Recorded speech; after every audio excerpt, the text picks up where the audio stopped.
ओंकारोबिन्दुसंयुक्तं नित्यं ध्यायन्ति योगिनां कामदं मोक्षदं तुभ्यं ओंकाराय नमो नमः। गुरुब्रह्मा गुरुर्विष्णु गुरुदेव महेश्वर गुरु साक्षात् परं ब्रह्म तस्मै श्री गुरवे नमः। अज्ञानतिमिरान्धस्य ज्ञानाञ्जनशलाकया चक्षुरुन्मीलितं येन तस्मै श्री गुरवे नमः। अखण्डमण्डलाकारं व्याप्तं येन चराचरं तत्पदं दर्शितं येन तस्मै श्री गुरवे नमः। ध्यानमूलं गुरोर्मूर्ति पूजामूलं गुरोर्पदं मन्त्रमूलं गुरोर्वाक्यं मोक्षमूलं गुरोर्कृपा। मन्नाथ श्री जगन्नाथ मद्गुरु श्री जगद्गुरु मदात्मा सर्वभूतात्मा तस्मै श्री गुरवे नमः। जंगारु ब्रह्ममूर्ति प्रणवतनुधरं सर्ववेदान्तसारं भक्तानां कल्पवृक्ष भवजलतरणी सर्वतत्त्वानुतत्त्वं योगिनां हंसतत्त्वं हरिहरनमितं श्रीपति वैष्णवानां शैवानां भैरवश्च पशुपतिः परमशक्तितत्त्वं च शाक्तं बौद्धानां बुद्धसाक्षात् ऋषभजतिवर जैनसिद्धान्तसारं तं देव पातु नित्यं कलिकलुषहरं नीलशैलाधिनाथम्। अथ श्रीमद्भागवत महापुराण चतुर्थस्कन्ध विंशोऽध्यायः। पृथुंक यज्ञशाला श्री विष्णु भगवान आविर्भाव। नारायणं नमस्कृत्यं नरं चैव नरोत्तमं देवीं सरस्वतीं व्यासं ततो जयमुदीरयेत्। मूकं करोति वाचालं पङ्गुं लङ्घयते गिरिं यत्कृपातमहं वन्दे परमानन्दमाधवं। निगमकल्पतरोर्गलितं फलं सुखमुखादमृतं द्रवसंयुतं पिबतं भागवतं रसमालयं मुहुर्मुहुः रसिका भुवि भावुकाः। मैत्रेय उवाच भगवानपि वैकुण्ठः साकं भगवता विभुः यज्ञैर्यज्ञपतिस्तुष्टो यज्ञभुक्तमभाषत। श्रीभगवानुवाच एष ते कारसि भङ्गं हयमेधः शतस्यः क्षमापयत आत्मानम् अमुष्य क्षन्तुमर्हसि। सुदीय साधव लोके नरदेव नरोत्तमा नाभिद्रुह्यन्ति भूतेभ्यो जर्हीनात्मा कळेवरम्।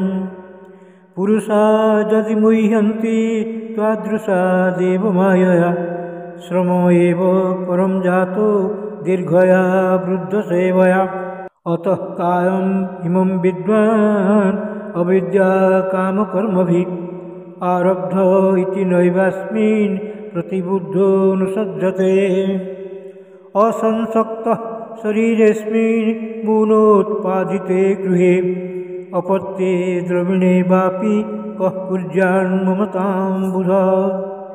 एकः शुद्ध स्वयं ज्योतिर्निर्गुणसो गुणाश्रय सर्वगुणावृतः साक्षी निरात्मात्मात्मनः परः। य एव सन्तमात्मानम् आत्मस्थं वेदपुरुष नाज्यते प्रकृतिस्थोऽपि तद्गुणैः स मयि स्थितः।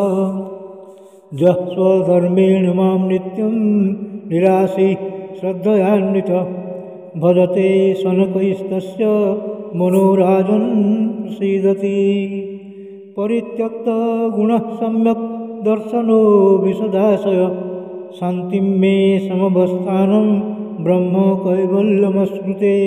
उदासीनम् इवाध्यक्षं द्रव्यज्ञानक्रियात्मनां कुटस्थम् इमम् आत्मानं जो वेदाप्नोति शोभनम्। भिन्नस्य लिङ्गस्य गुणप्रवाहो द्रव्यक्रियाकारकचेतनात्मनः दृष्टासु सम्पत्सु विपत्सु सुरयो न विक्रियन्ते मयि बद्धसौहृदाः। समः समानोत्तममध्यमाध्यम सुखे च दुःखे च जितेन्द्रियाशय मयोपक्लुप्ता खिललोकसंयुतो विद्वत्सः वीरः खिललोकरक्षणम्। श्रेयः प्रजापालनमेव राज्ञो दस्सां पराये सुकृतात् षष्ठमंशम् हर्तान्यथा हृत पुण्यः प्रजानाम् अरक्षिताकरहारोगमत्ति। एवं द्विजाग्र्यानुमतान्वत्र धर्मप्रधानोन्यतमोऽपिता स्यात् तस्वेन कालेन गृहोपजातान् दृष्टासि सिद्धानुरक्तलोकः। वरं च मत्कञ्चनमानवेन्द्रः वृणीष्वतेऽहं गुणशीलजन्त्रितः नाहं मुखैर्वै सुलभस्तपोभिर्योगेन वादत् सममत्तचित्तवर्ती। मैत्रेय उवाच स इत्थं लोकगुरुणा विश्वक्सेनेन विश्वजित् अनुशासित आदेशं शिरसा जगृहे हरेः। स्पृशन्तं पादयोः प्रेम्णा व्रीडितं स्वेन कर्मणा शतक्रतुं परिसृज्य विद्वेषं विससर्जः। भगवानथ विश्वात्मा पृथुरोपभृतार्हण समुज्जिहानया भक्त्या गृहीत चरणाम्बुज।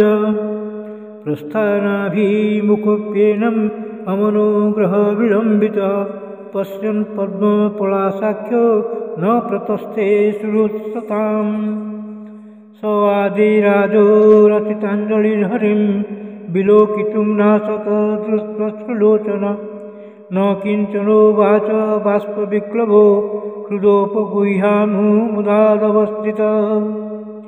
अथावमृज्याश्रुकला विलोकयन् तृप्तदृग्गोचरमाह पुरुषं पदास्पृशन्तं क्षितिमंस उन्नते विन्यस्तहस्ताग्रं मृङ्गविदिष्व। पृथुरुवाच वरान् विभो त्वद्वरे वरदेश्वराद्बुध कथं वृणीते गुणविक्रियात्मनां येनारकाणापि सन्ति देहिनां तानि स कैवल्यपते वृणेन च। न कामयेनाथ तदप्यहं क्वचिन् न तत्र दुष्मन् चरणाम्बुजासव। महत्तमन्तरं हृदयान्मुखच्युतो विध्वस्त कर्णायुत मे समे वरः। स उत्तमश्लोकमहन्मुखच्युतो भवत्पादाम्भोज सुधाकणानिलः। श्रुतिः पुनर्विश्रुत तत्त्ववर्त्मनां कुजोगिनां नो व्यतरत्यलम्बरैः। जसः शिवं शुश्रुव आर्यसङ्गमे जदृच्छया चोपशृणोति ते सकृत् कथं गुणज्ञो विरमेद् विनापसं श्रीर्जत्रवर्गे गुणसङ्ग्रहेच्छया। अथा भजे त्वाखिलपुरुषोत्तमं गुणालयं पद्मकरे वलाळस अप्यावयोरेकपतिस्पृधो कलिर्न स्यात् कृतत्वचरणैकतानयोः। जगज्जनन्यां जगदीश वैशसं स्यादेव तत्कर्मणेन समेतं करोषि फल्गुरुदीनवत्सल स एव जिष्णुभिरतस्य किं तया। भजन्त्यथ त्वामत एव साधवो विदस्तदा मायागुणविभ्रमोदयं भवत्पादानुस्मरणादृते सतां निमित्तमन्य भगवन् विद्महे। मन्ये गिरं च जगतां विमोहिनीं वरं गृणीष्वेति भजन्तमात्तजत् वाचानुतन्त्या यदि ते जनोषित कथं पुनः कर्म करोति मोहितः तन्मायोऽद्धा जनैः सखण्डितो यत् अन्नदासाश्चरुतात्मनो बुध यथा चरत् बालहितं पिता स्वयं तथा त्वमेवार्हसि नः समीहितुम् मैत्रेय उवाच इत्यादिराजेन नुतः स विश्वदृक् तमाह राजन् मयि भक्तिरस्तु ते दिष्ट्योदृशी धीर्मयि ते कृता जया मायां मदीयां तरति स्म दुश्चर्याम् तत्त्वं कुरु मयादिष्टम् अप्रमत्तः प्रजापते महादेशः करो लोकः सर्वत्राप्नोति शोभनम् मैत्रेय उवाच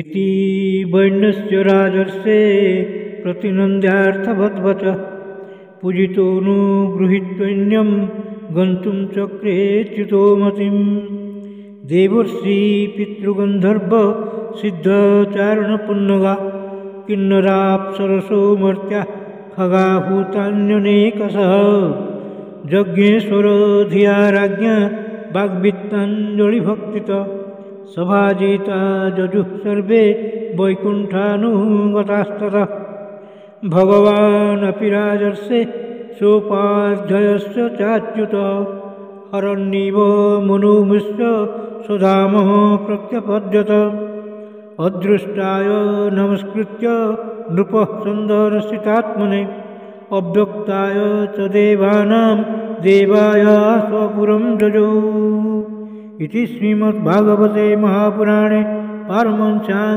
संहितायां चतुर्थस्कन्धे 20ोऽध्यायः भीमस्यापि ऋणे भङ्गो मुनेऽपि मतिभ्रमं यदि शुद्धम् अशुद्धं वा मम दोष न विद्यते श्रीकृष्णार्पणमस्तु श्रीकृष्णार्पणमस्तु श्रीकृष्णार्पणमस्तु।